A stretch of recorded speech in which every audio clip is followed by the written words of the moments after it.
എല്ലാവർക്കും നമസ്കാരം. പുതിയ ഒരു വീഡിയോയിലേക്ക് സ്വാഗതം. ഇന്ന് നമ്മൾ തയ്യാറാക്കാൻ പോകുന്നത് ജിഞ്ചർ ഗാർലിക് മഷ്റൂമാണ് തയ്യാറാക്കുന്നത്. അതിനായി പാനിലേക്ക് ഒരു 15 മില്ലി നെയ്യ് ഒഴിച്ചു കൊടുത്തിട്ടുണ്ട്.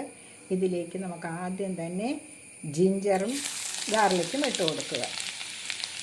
ഒരു 7-8 ഗ്രാം ജിഞ്ചറും ഗാർലിക്കും കൂടി ചേർന്നാണ് കേട്ടോ. ഇതൊന്ന് നന്നായി ഫ്രൈ ആക്കി എടുക്കണം. ആദ്യം ജിഞ്ചറും ഗാർലിക്കും ഫ്രൈ ആയി കഴിഞ്ഞു. ഇനി ഇതിലേക്ക് നമുക്കൊരു 100 ഗ്രാം സവാള നുറുക്കിയത് ഇട്ട് കൊടുക്കുക. അതും ഒന്ന് നന്നായി ഫ്രൈ ആക്കി എടുക്കുക. സവാളയുടെ പച്ച മണം മാറുന്നത് വരെ നമുക്കൊന്ന് ഫ്രൈ ആക്കി എടുക്കണം. വഴറ്റിയ സവാളയിലേക്ക് 300 ഗ്രാം മഷ്റൂം ഇട്ട് കൊടുക്കുക. ഇതും ഒന്ന് നന്നായി ഫ്രൈ ആക്കി എടുക്കാം. നമുക്ക് ചെറിയ തീയിൽ വേണം കേട്ടോ ഫ്രൈ ആക്കാൻ. ഒന്ന് ഫ്രൈ ആയതിനു ശേഷം വേണം ഉപ്പും മറ്റ് മസാലകളും എല്ലാ ചേരുവകളും ചേർക്കാൻ.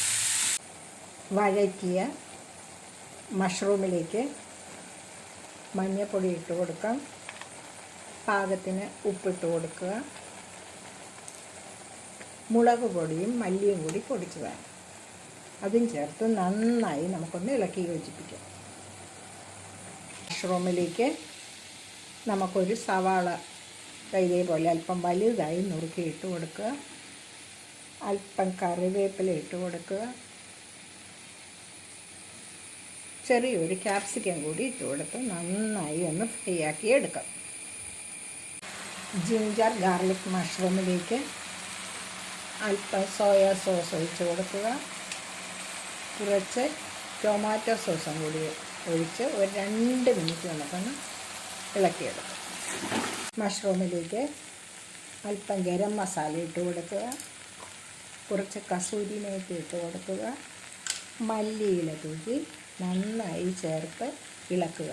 രുചികരമായ നമ്മളുടെ ഗാർലിക് ജിഞ്ചർ മഷ്റൂം തയ്യാറായി കഴിഞ്ഞു.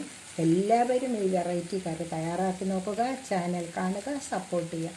വേറൊരു പുതിയ വീഡിയോയുമായി വരുന്നത് വരെ ബൈ ബൈ.